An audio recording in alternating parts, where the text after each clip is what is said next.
ज्योतिष जीवन अध्यात्म चैनल में आप सभी का स्वागत है। आज बात करते हैं फाल्गुन मास के शुक्ल पक्ष की एकादशी यानी आमल की एकादशी की। आमल की एकादशी कब है? विक्रम संवत 2079 फाल्गुन मास शुक्ल पक्ष 11 शुक्रवार को 3 मार्च 2023 को है। इसे आमल की एकादशी कहते हैं। आमल की एकादशी की संपूर्ण व्रत कथा, इस व्रत कथा को सुनने से सभी पाप नष्ट हो जाते हैं। बोलो श्री कृष्ण कन्हैया लाल की जय। युधिष्ठिर ने कहा कि हे श्री कृष्ण, अब आप फाल्गुन शुक्ल पक्ष की एकादशी का नाम और महात्म्य बताने की कृपा कीजिए। भगवान श्री कृष्ण बोले कि हे महाभाग धर्मनंदन, सुनो तो मैं इस समय वह प्रसंग सुनाता हूं जिसे राजा माधानता के पूछने पर महात्मा वशिष्ठ ने कहा था कि फाल्गुन शुक्ल पक्ष की एकादशी का नाम आमल की एकादशी है। इसका पवित्र व्रत विष्णु लोक की प्राप्ति कराने वाला है। माधानता ने पूछा कि हे द्विज श्रेष्ठ, यह आमल की एकादशी कब उत्पन्न हुई, मुझे बताइए। वशिष्ठ जी ने कहा कि हे महाभाग सुनो, पृथ्वी पर आमल की उत्पत्ति किस प्रकार हुई है ये बताता हूँ कि आमल की महान एक वृक्ष है जो सब पापों का नाश करने वाला है। भगवान विष्णु के थूकने पर उनके मुख से चंद्रमा के समान कांतिमान एक बिंदु प्रकट हुआ। वह बिंदु पृथ्वी पर गिरा, उसी से आमल की यानी आंवले का महान वृक्ष उत्पन्न हुआ। यह सभी वृक्षों का आदिभूत कहलाता है। इसी समय समस्त प्रजा की सृष्टि के लिए भगवान ने ब्रह्मा जी को उत्पन्न किया। उन्हीं से इन प्रजाओं की सृष्टि हुई। देवता, दानव, गंधर्व, यक्ष, राक्षस, नाग तथा निर्मल अंतकरण वाले मैं ऋषियों को ब्रह्मा जी ने जन्म दिया।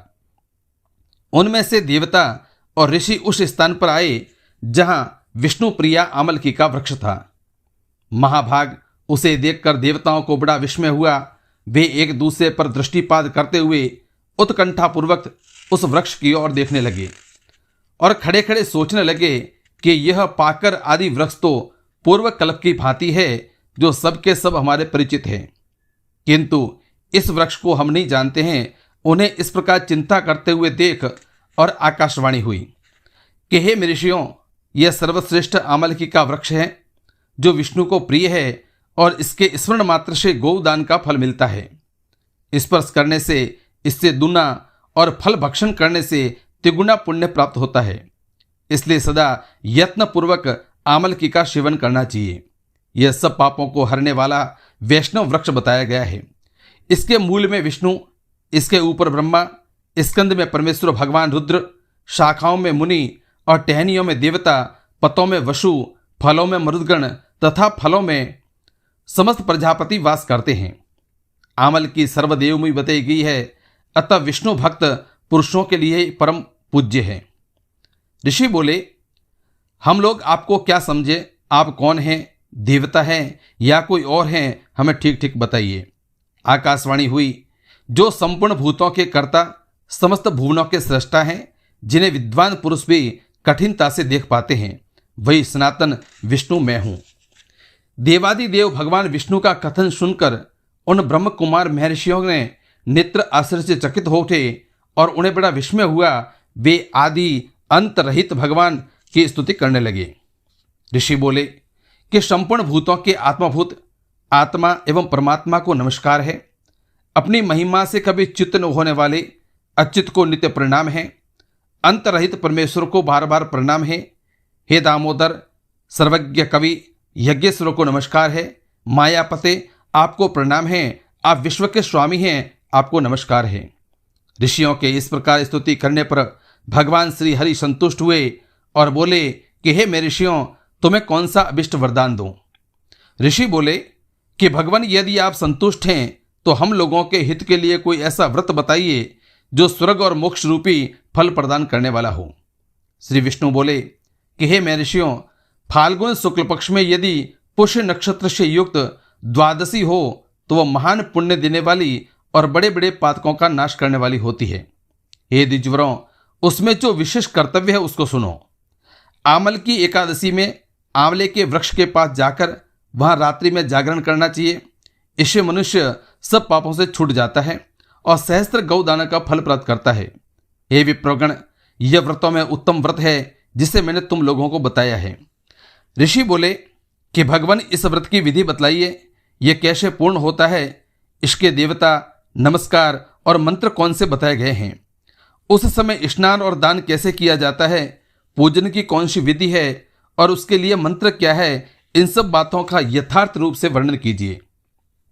भगवान श्री विष्णु ने कहा कि द्विजवरों, इस व्रत की उत्तम विधि है उसको श्रवण करो कि एकादशी को प्रातःकाल दंत धावन करके यह संकल्प करें कि हे पुंडरीकाक्ष, हे अच्युत, मैं एकादशी को निराहार रहकर और दूसरे दिन भोजन करूंगा।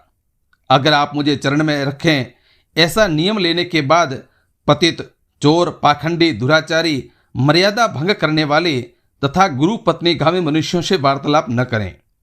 अपने मन को वश में रखते हुए नदी में, पोखर में, कुएं पर अथवा घर में ही स्नान करना चाहिए।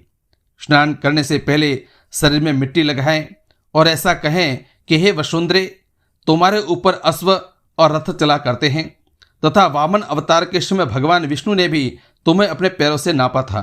हे मृतिके, मैंने करोड़ों जन्मों में जो पाप किए हैं, मेरे उन सब पापों को हर लो। फिर जल की पूजा करें कि जल की अधिष्ठात्री देवी, हे मातः, तुम संपूर्ण भूतों के लिए जीवन हो, वही जीवन जो स्वेदज और उद्भिद जाति के जीवों का भी रक्षक है। तुम ऋषों की स्वामिनी हो, तुम्हें नमस्कार है। आज मैं संपूर्ण तीर्थों, कुंडों, झरनों, नदियों और देव संबंधी सरोवरों में स्नान कर चुका हूँ। मेरा ये स्नान उन सभी स्नानों का फल देने वाला हो। विद्वान पुरुष को चाहिए कि वह परशुराम जी की सोने की प्रतिमा बनवाए। प्रतिमा अपनी शक्ति और धन के अनुसार 1 या आधे मासे की स्वर्ण की होनी चाहिए। स्नान के पश्चात घर आकर पूजा और हवन करे। इसके बाद सब प्रकार की सामग्री लेकर आंवले के वृक्ष के पास में जाए। वह वृक्ष के चारों ओर की जमीन झाड़ बुहार लीप पोत कर शुद्ध करे और शुद्ध की हुई भूमि में मंत्र पाठ पूर्वक जल से भरे हुए नवीन कलश की स्थापना करे। कलश में पंचरत्न और दिव्य गंध आदि छोड़ दें।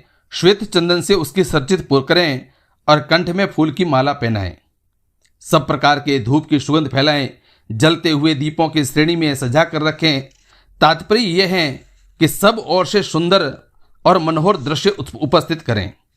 पूजा के लिए नवीन शाता, जूता, वस्त्र भी मंगाकर रखें और कलश के ऊपर एक पात्र रखकर उसे दिव्य लाजों से भर दें। फिर उसके ऊपर स्वर्ण में परशुराम जी की स्थापना करें और परशुराम जी के संपूर्ण अंग की पूजा करें और मस्तक की भी पूजा करें। यही पूजा के मंत्र हैं।